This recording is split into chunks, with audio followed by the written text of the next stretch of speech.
like that 88 car's got some left front damage. Yeah, definitely. You can see something on that left front right there. Something just happened out there in this last lap here to cause that.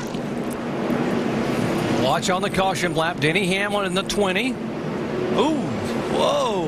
You think he was trying to warm his tires up? Didn't see him out there? I kind of think something crazy. That's crazy right there. 83 looking out for his teammate. Not going to take it. Going to go up there and let Denny Hamlin know that he didn't appreciate that little tap on his car. Boy, Keselowski's team is mad at the 20 team for swerving into him. A lot of heat right there. Tony Uri Sr. down there. Somebody's going to punch somebody. NASCAR officials trying to get in between these two teams.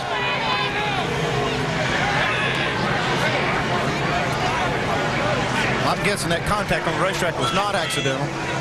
Tell you what, that's what happens here at Charlotte. This is a home track, and these guys are all here. Here we go. You don't think it's meaning something that these guys are very upset about what happened on the racetrack, and NASCAR trying to get in there to pull them apart. You know, you throw a rock, I'm gonna throw a concrete block back. So you're gonna have to deal with it. You know, don't impress me by having your whole crew over here. You know, bring the driver over here and let us talk about it. Well, you know, we raced hard, and that's what racing is. That's why fans come and watch it. And he doesn't like when guys race him hard. Well, that's the sport, and that's what I do. And I raced him hard, and he didn't think that was cool, so he decided to take my left front fender off. Well, my complaint was, and I was fully intending on talking to him after the race, regardless of anything that transpired in the cars before all that. But it's just there's situations where give a guy 2 inches to let him clear and don't hang on his right rear quarter panel.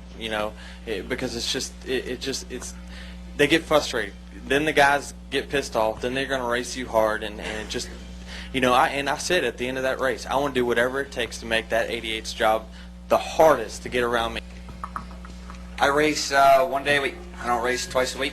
I race 1 day a week. I have 1 day a week to prove myself. I have 200 laps, not 400. I have 200. I have to take every opportunity I can to prove myself not only to junior motorsports, but to the Navy and my competitors and fans, and I have to make the most of every lap. Well, he's just here going for the win. Oh, and you see him get tapped by the 88, guys. And he's spinning sideways into the wall, guys. Flexion quite a bit up front on this restart, too. As we see right there, Brad had a run on the inside, but it's definitely Keselowski's fault. I mean, he just ran over the back of him. Yeah, had to know that he was coming back down. Yeah. Just had an opportunity. He left a hole to pass him, and at this level, it's different than other levels because we have spotters, and I know for sure, my guys already told me that his spotter told me I was down there, and he just tried to take advantage of me. And I'm not going to be pushed around. So I tried to take advantage of me, and I had to make a decision of whether to let him or not. And the rest is history. I was just sitting in the motorhome when y'all came up listening to that idiot talk. He has no idea how to race. He thinks he's in there if he drives in 20 car lengths deeper to get his nose in there. He's not. He never had position on me whatsoever. He had just got to me, so he never even made an attempt to pass us clean. But that's why he'll get a ride and he'll hang around for a couple of years, and people will realize that he's not really that good. Harvick, who came out Whoa, in fourth. Whoa! Here we are, 3 wide. Keselowski runs it up high, down the backstretch. Here we go, Denny Hamlin, and it's Clint Boyer. Here comes Kyle. Hang on. Contact. Oh! Brad says, excuse me, pardon me, I want to play through. Yeah, and here comes Kyle Busch. Oh, he turns Hamlin. He gets into Hamlin.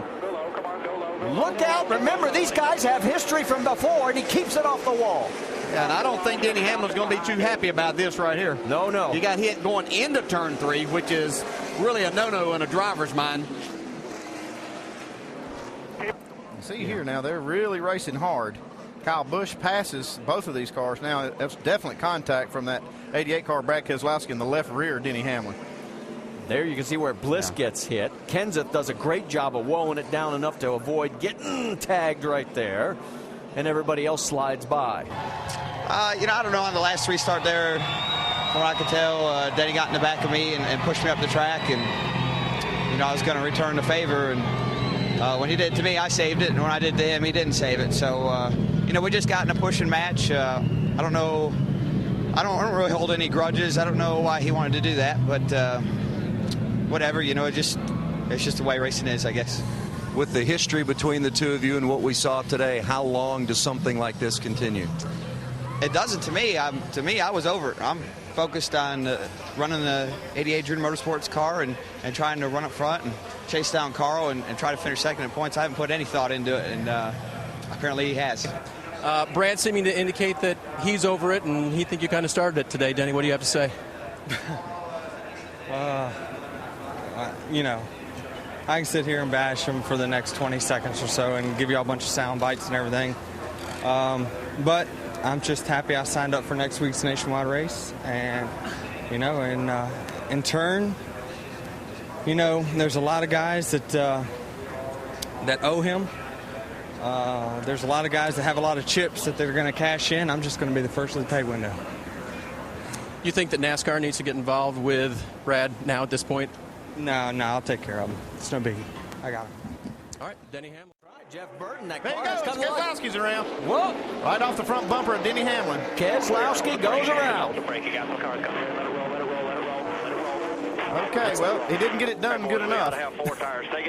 That's David Ruderman that got slowed down good enough in the 32. Nobody else gets tagged in this. Well, my point is Keselowski didn't hit anything. What a job he did spinning that car. That boy will never learn. He didn't do it good enough. That's right, he did. That was fun. Give me 4 tires, I'll be all right. Watch my fenders, TJ. Don't let me tear them up. Yeah, 10-4. He was 8th at the time.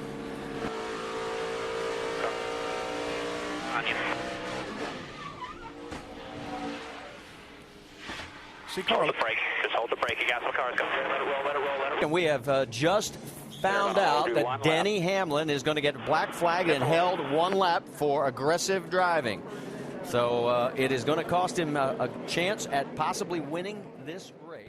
Well, I mean, I kind of laughed in the car. I thought it was a little funny, but, you know, I don't really hold any grudges, and I'm ready to move on. Hell, I've already moved on. So hopefully he feels the same way. I don't know. I got a feeling when he wakes up in the morning that he's not going to feel any better about himself.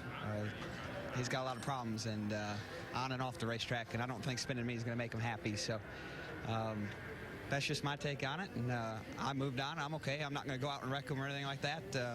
Just going to go out and do my own thing. I feel great right now. It was well worth it.